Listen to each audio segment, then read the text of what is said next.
everybody. Hello, hello, hello. Hello. Thank you, thank you. I think as Robbie would want, this has been an amazing networking event, as well as the beginning of a celebration of his life. Welcome to OCAD University. I'm Dr. Sara Diamond, the President and Vice Chancellor here. And I'm deeply honored that we have the opportunity to host you today as we remember a great figure in the creative community of Toronto, Canada, and well beyond, Robbie. Thanks to Carolyn and the Robbie family for holding the memorial here. Rod was many things: a witty, warm, and brilliant architect, a strategist, the inventor of the Sky Dome, great music, and the collaborator with Colin Vaughan, Adam Vaughan's father, who you'll hear from later today, and other colleagues on the radical Katamavik Canadian Pavilion at Expo 67. He was a passionate campaigner for gender equity and spokesperson against nuclear proliferation, a fellow of the Royal Architectural Institute of Canada, an officer of the Order of Canada, invested in 2003, and a recipient of the Governor-General's Medal in Architecture in 2006. Fortunately for our institution, OCAD University was close to Rod's heart. He treated this institution like a member of his family. His wife, Enid Robbie, who passed away in 2001, was a mature student at OCA, the Ontario College of Art, in the 1971 to 1973 epoch, during Roy Ascott's tenure as president, a rather tumultuous period in our history. And she studied, amongst other things, printmaking here during that time. Following her mother's vocation and her father's creative spirit, Carolyn Robbie also attended OCA in the early 1980s, also in drawing and painting, and spent 2 years in Florence studying with Peter Ma in 4th year. She started working with her father, and you'll hear a little bit about that, directly after graduating with her daughter Samantha.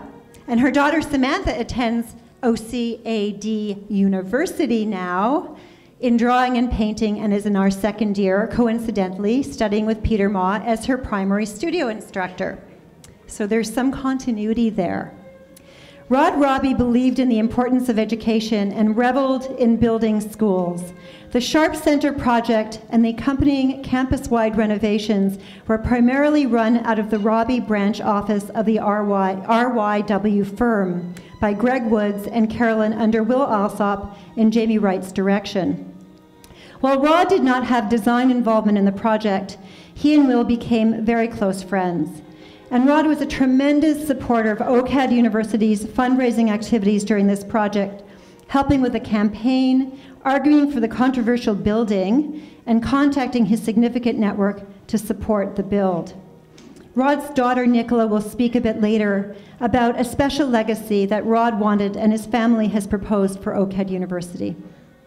Rod was eager to greet me when I arrived in Toronto, and he welcomed me to the city, shared his vision of design, architecture, and the rising potential of Toronto as an international cultural center. Our first delightful encounter turned into occasional lunches at the Spoke Club, where he was a regular. When prompted, he shared his war stories, the story of Katamavik and his engagement with Aboriginal communities and artists, for example, but we mostly discussed the qualities of design and art education that were needed for the present and the future.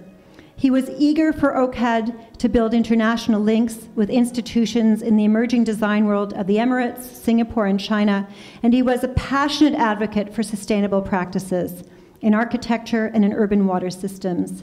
I was very lucky to get to know him. Rod was a generous creative savant who will be remembered dearly by all at OCAD University. It's now my pleasure to just let you know the order of speakers. I will be followed by Anne Percival of the RYW IBI group, who will speak about Rod's professional life. You'll then hear from Karen Hall, his daughter, Nicola Robbie, his daughter, Angus Robbie, Adam Vaughan, and then Carolyn Robbie will finish. I will be back to wish you well as we end the ceremony today. So, Anne Percival, please join me here. Thanks, everybody.